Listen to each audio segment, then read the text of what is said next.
നമസ്കാരം, എൻ്റെ ചാനലിലേക്ക് സ്വാഗതം.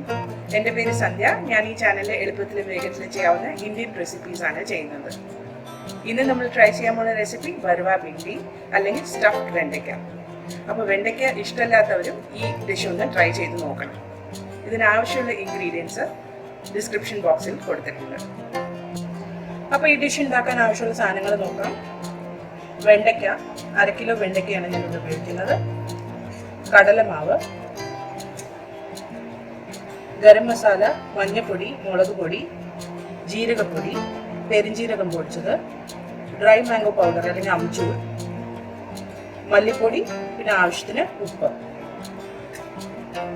ഇതുകൂടാതെ നമുക്ക് 2 ടേബിൾ സ്പൂൺ ഓയിലും ആവശ്യം വരും ഈ ഡിഷ് ഉണ്ടാക്കാനായിട്ട്. അപ്പോൾ നമുക്ക് ഡിഷ് ഉണ്ടാക്കി തുടങ്ങാം. അപ്പോൾ ആദ്യം നമുക്ക് ചെയ്യണമെന്ന് പറഞ്ഞാൽ ഈ വെണ്ടയ്ക്കയുടെ അറ്റം രണ്ടും വെട്ടിയെടുത്തിട്ട് നടുക്കെ ഒരു സ്ലിറ്റ് ഇടണം. മുറിഞ്ഞു പോവാതെ പകുതി വഴി ഇങ്ങനെ സ്ലിറ്റ് ചെയ്താൽ മതി. അറ്റം വരെ മുറിക്കരുത്. 2 കഷ്ണാവുന്ന വരെ ഇങ്ങനെ നടുക്കെ മുറിക്കുക.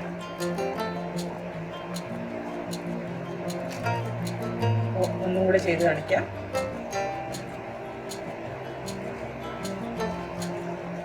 പകുതി വഴി മുറിക്കുക. അങ്ങനെ 2ആയിട്ട് പിളർന്ന് വരണം. അപ്പോൾ ബാക്കിയുള്ളതും ഇതേപോലെ നമുക്ക് ചെയ്യാം. അപ്പോൾ വെണ്ടയ്ക്ക് ഞാൻ ഇങ്ങനെ പിളർന്ന് സ്പ്ലിറ്റ് ചെയ്ത് വെച്ചിട്ടുണ്ട്. വല്ലാണ്ട് വലിപ്പമുള്ള വെണ്ടയ്ക്കയാണെങ്കിൽ അതൊന്ന് 2ആക്കി മുറിച്ചോളൂ. അപ്പോൾ ഇത് റെഡി ആയിട്ടുണ്ട്.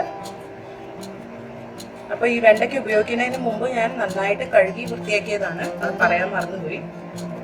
കഴുകി വൃത്തിയാക്കിയതിന് ശേഷമാണ് ഇതൊക്കെ ചെയ്തത്. അപ്പോൾ ഇനി ഇത് നമുക്ക് സൈഡിലേക്ക് വെച്ചിട്ട് ഇതിന് നിറയ്ക്കാനുള്ള മസാല റെഡിയാക്കാം. അപ്പോൾ ഇനി ആവശ്യമുള്ള മസാല നമുക്ക് റെഡിയാക്കാം. അപ്പോൾ ഇവിടെ ഞാൻ എടുത്തു വെച്ചിരിക്കുന്ന സാധനങ്ങളിൽ എല്ലാവരും വീട്ടിലും ഉണ്ടാവാത്ത ഒരു ഐറ്റം എന്ന് പറയുന്നത് ഡ്രൈ മാംഗോ പൗഡർ അല്ലെങ്കിൽ അംചൂറാണ്. അപ്പോൾ അതില്ല എന്ന് വെച്ചിട്ടുണ്ടെങ്കിൽ കുറച്ച് ലൈം ജ്യൂസ് ആഡ് ചെയ്താൽ മതി. അത് വെച്ച് നിങ്ങൾക്ക് സബ്സ്റ്റിറ്റ്യൂട്ട് ചെയ്യാം. അപ്പോൾ ഞാനിവിടെ കടലമാവ് എടുത്തിട്ടുണ്ട്. അതിലേക്ക് 1 ടേബിൾ സ്പൂൺ ഓയിൽ ഒഴിക്കാം നമുക്ക്.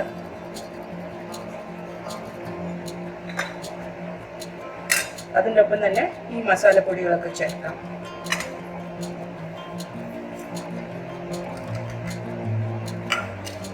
ഇതെല്ലാം കൂടി ഒന്ന് മിക്സ് ചെയ്തെടുക്കാം.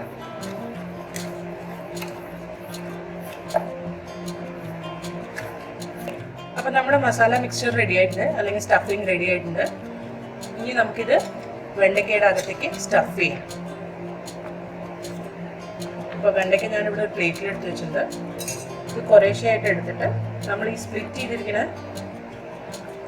സ്ഥലത്തിൽ ഇതങ്ങ് നിറച്ചു കൊടുക്കാം.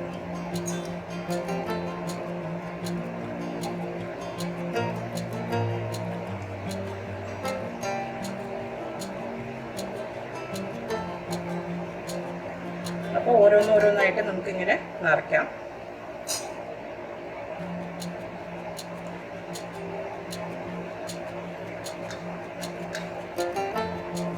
നേരത്തെ പറഞ്ഞ പോലെ വലിയ കഷ്ണമാണെങ്കിൽ വെണ്ടയ്ക്ക അതൊന്ന് 2ആയിട്ട് മുറിച്ചാൽ മതി.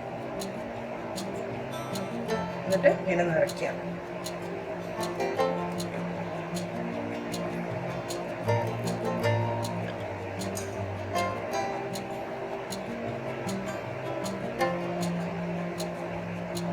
ബാക്കിയുള്ളത് ഞാൻ ഇതേപോലെ നിറയ്ക്കട്ടെ.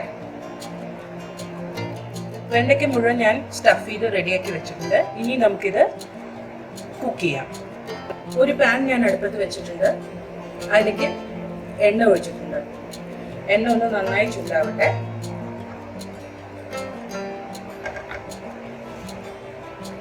ചൂടായി കഴിയുമ്പോൾ നമുക്ക് ഈ വെണ്ടയ്ക്കയിലേക്ക് ആഡ് ചെയ്യാം.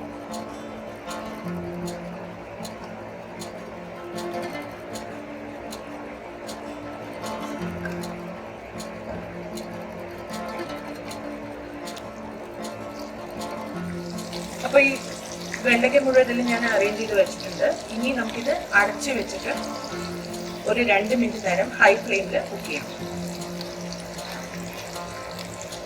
അപ്പോൾ ഞാനൊരു അടപ്പിട്ടിട്ട് അടച്ചിട്ടുണ്ട്. ഒരു 2 മിനിറ്റ് നേരം ഇത് നന്നായിട്ടൊന്ന് കുക്ക് ആവട്ടെ.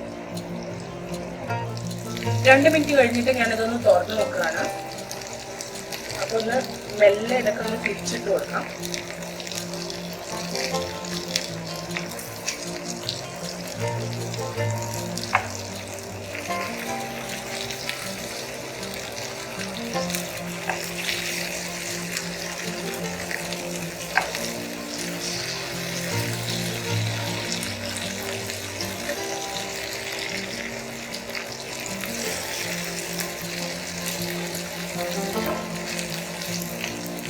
കുറച്ച് ടൈം എടുത്ത് മെല്ലെ തിരിച്ചിട്ട് കൊടുക്കണം.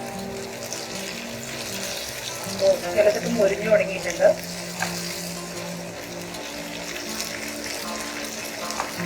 പൊട്ടിപ്പോവാതെ നോക്കണം.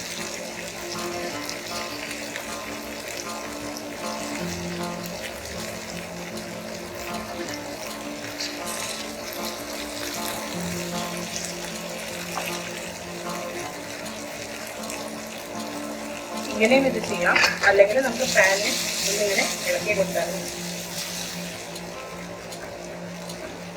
ഇനി നമുക്ക് തീ കുറച്ച് വെക്കാം. ലോ ഫ്ലെയിമിലേക്ക് വെച്ചിട്ട് വെണ്ടയ്ക്ക ഒന്ന് കുക്കായിട്ട് ഒരു ഡാർക്ക് ഗ്രീൻ കളർ ആവുന്നവരെ നമുക്കിതൊന്ന് അടുപ്പത്ത് വെച്ച് കുക്ക് ചെയ്ത് കൊടുക്കാം.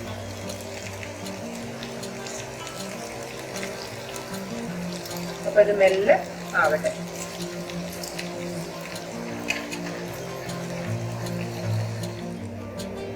അപ്പോൾ ഇത് വെണ്ടയ്ക്ക് നന്നായിട്ട് കുക്കായിട്ടുണ്ട്. കളറ് മാറി നല്ലോണം മൊരിഞ്ഞ് വന്നിട്ടുണ്ട്. അപ്പോൾ ഈ ഡിഷ് റെഡിയായി. ഇനി നമുക്കിത് ചൂടോടെ സെർവ് ചെയ്യാം. അപ്പോൾ ബർവാ ഭിണ്ടി റെഡി ആയിട്ടുണ്ട്. ഇത് ഞാൻ സെർവ് ചെയ്യുന്നത് ചപ്പാത്തിയും ദാലിൻ്റെയും കൂടെയാണ്. നല്ല ക്രിസ്പിയും കുറച്ച് ഡിഫറെൻറ്റുമായ റെസിപ്പി ആയതുകൊണ്ട് മിക്കവാറും എല്ലാവർക്കും ഇഷ്ടപ്പെടാൻ ചാൻസ് ഉണ്ട്. അപ്പോൾ എന്തായാലും നിങ്ങളും ഇത് വീട്ടിൽ ട്രൈ ചെയ്ത് നോക്കിയിട്ട് കമൻറ്റ് സെക്ഷനിൽ അറിയിക്കുക. അടുത്ത പ്രാവശ്യം ഒരു പുതിയ റെസിപ്പിയുമായി വരുന്നവരെ ബൈ.